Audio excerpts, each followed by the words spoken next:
Magandang araw po sa mga makakapanood ng pagbabahagi. Ako po si Kuya Noy, isang lay redemptorist missionary ng Vice Province of Manila. Ang aking pong ibabahagi sa araw na ito ay ang Gospel ni Luke, Kapitulo 11, versikulo 29 hanggang 32.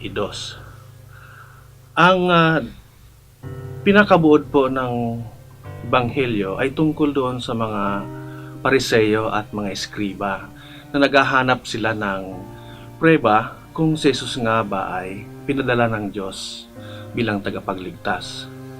Mababasa po sa Ebanghelyo na huminga ng malalim si Jesus, tanda ng kanyang pagkainis at pagkadismaya dahil ang mga Eskriba at mga Pariseyo sa panahon ni Jesus, sila yung matatalino at nag-aaral sa batas.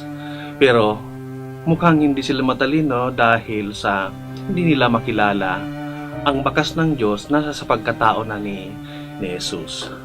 Ngayon po, ano ang challenge sa atin sa Ebanghelyong ito?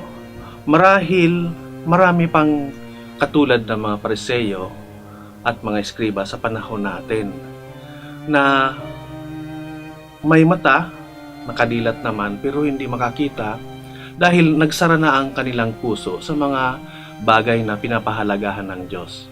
Kaya ang challenge sa atin, buksan natin ang ating mata at tingnan ang reality. Sa bansang Pilipinas, sa ating bansa, maraming poverty, laganap yung kahirapan. At nababalita na tumaas daw yung GDP, yung Gross Domestic Product. Pero wala naman tayong produktong ibinebenta. Ang katotohanan, ang binebenta natin mga tao, mga OFWs. Kung si Jesus mabubuhay muli, hindi siya magiging masaya. Itong pagbebenta ng tao ay isang anomalya, isang korupsyon. Kaya yung mga nananawagan na magkaroon ng genuine land reform at saka tunay na industrialization sa bansa, sila ngayon ang kumakatawan ng Diyos. Sila yung nagsasabi, ito ang tama. So, yan lang po ang maibabahagi ko. Maraming salamat.